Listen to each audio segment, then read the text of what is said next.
A vida Mas eterna não é somente só ser isso. livrado do juízo. Bendito seja Deus, que nós não entraremos em juízo.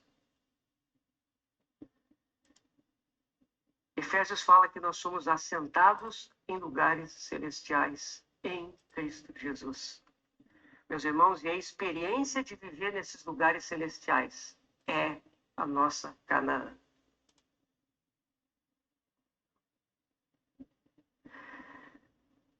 A Epístola aos Efésios, ela tem 3 divisões.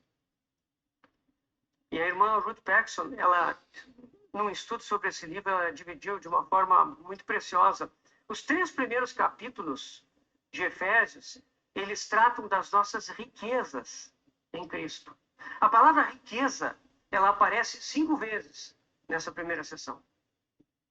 Então, as riquezas do cristão estão ali, nesses 3 primeiros capítulos. Em seguida, capítulos 4, 5 e 6, até o versículo 9, nós temos o nosso andar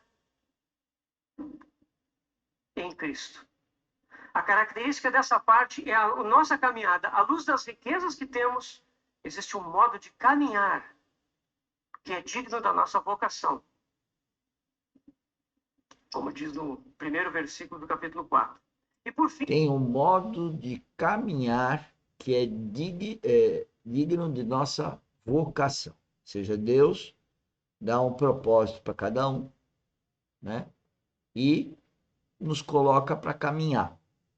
Quando nós nascemos de novo, nós somos conscientizados pelo Espírito Santo dessa vocação, desse caminhar, e esse caminhar tem Cristo como cabeça e o Espírito Santo como um governante para que a gente siga a cabeça, que é Jesus Cristo, né? E a Bíblia fala isso, como está ele falando, né? No Primeiro Testamento, no Segundo Testamento, e que vale para hoje, para mim e para você, que nasceu de novo. Então, à medida que a gente estuda a Bíblia, a gente vai tendo revelações, e essas revelações que nos aproximam de Jesus Cristo, que nos aproxima da Trindade. E o inimigo vê nas pessoas próximas que nós amamos a forma de atacar o Filho de Deus. Então, assim, o marido ataca a mulher se a mulher começa a se desenvolver espiritualmente, né? O pai ataca o filho se o filho começar a se desenvolver espiritualmente. E vice-versa, o filho ataca o pai se o pai está se desenvolvendo espiritualmente. Por quê? Porque o inimigo invade a cabeça daquele que é desprotegido do Espírito Santo, né, para agredir o outro, porque o inimigo é invasivo. Veja, ele é invasivo, ele não tem respeito. Ele toma a mente do outro e faz o outro tomar o celular, tomar a casa, tomar o carro, e de uma forma assim como se fosse dele, mas não é. Agora, Deus faz outra coisa. Deus quer que a gente cuide de tudo como se fosse dele, de Deus. Desculpa, como se fosse da pessoa que está usando, mas sabendo que é de Deus. Então, como que você vai pegar uma coisa do outro e acha que é tua? Não, isso não é coisa do Espírito Santo. O Espírito Santo faz ao contrário. Pega a coisa do outro e trata como se fosse tua, né? Com respeito, não com desrespeito, não com invasão, né? Com uma invasão, xingamento, e depois se coloca como vítima das consequências. Isso é a vida cristã e que está para qualquer cristão. Não é a minha pessoa, não. Qualquer cristão hoje na face da terra está sendo atacado pelo cônjuge, ou pelo cônjuge, pelos filhos, pelos amigos, pelo vizinho, e é todo mundo atacando as pessoas que estão no reino de Deus. É assim que é a vida cristã. No entanto, que Jesus Cristo veio para anunciar o reino dele e ele foi crucificado daquele jeito que eu não preciso explicar. fim, Efésios 6, de 10 a 24, trata do nosso combate. Combate, olha aí, ó, E ali combate. nós lemos que a nossa luta não é contra carne e sangue, Olha mas é aí. contra... Poxa, eu falo todo dia isso. A nossa luta não é contra carne e sangue. As pessoas não entendem. Se a luta não é contra carne e sangue, por que você está brigando comigo? Você não entende que a questão é espiritual? A pessoa não entende, porque ela não nasceu de novo, então ela não compreende. A frase é tão fácil, olha, a briga nossa não é com carne e sangue. Se não é com carne e sangue, não é ser humano com ser humano. A pessoa concorda e daqui a pouco está brigando com a outra, está agredindo a outra, está malfadando a outra, não está fazendo pergunta, ela já parte para acusação, e ela não entende, ela põe a coisa como pessoal. Agora, o filho de Deus sabe que é espiritual. É lógico que qualquer filho de Deus pode perder, vamos dizer, a paciência. E essa paciência é sempre melhorada exatamente por causa do Espírito Santo. Mas não quer dizer que a pessoa é perfeita. Não é perfeito, né? Vários homens de Deus, por exatamente essa imperfeição, acabou fazendo bobagens terríveis, né? Então, essa ira que às vezes sai do Filho de Deus é um desequilíbrio dele, né?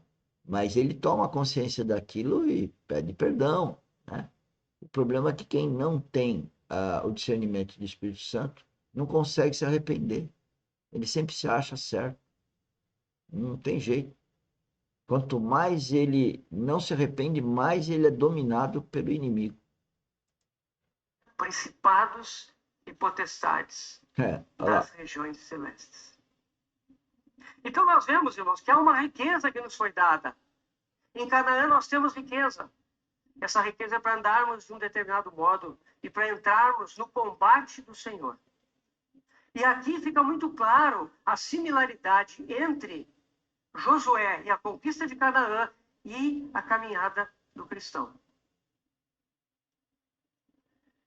Então, irmãos, Canaã para nós deve ser algo experimental. Hoje devemos experimentar Canaã. E aí vem a pergunta: o quanto nós temos experimentado dessa vida nas regiões celestiais? Tá vendo? Quanto nós temos experimentado da nossa vida as questões celestiais. Esse é o ponto. É nosso relacionamento com o Espírito Santo. Não é as questões mundanas. O problema é espiritual, senhores, que se projeta, é lógico, nas coisas do mundo também.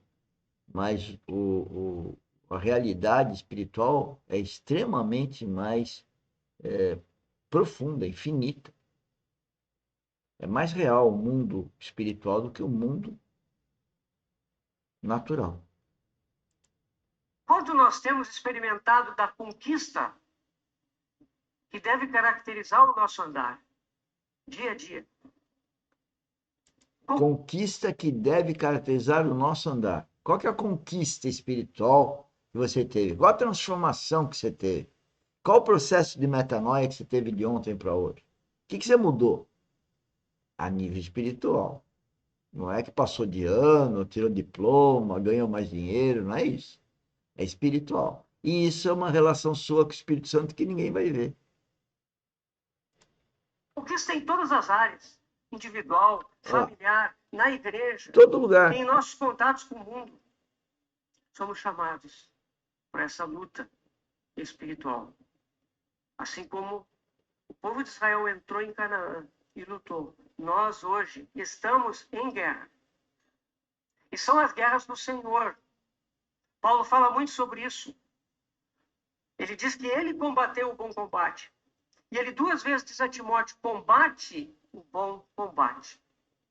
Então, irmãos, o combate do Senhor é um tipo específico de combate. Não é o combate que nós combatemos com a nossa carne, com o nosso velho homem. Não é um combate de adversidade. O combate é um combate espiritual. Hoje você sofreu um grande combate. Só que a pessoa que foi utilizada para esse combate não tem a menor noção e culpa a outra pessoa. Exatamente, não tem noção espiritual de que esse combate é espiritual e ela põe o outro como adversário e não percebe que quem está tendo essa mente de colocar o outro como adversário exatamente está sendo guiado pelo maligno.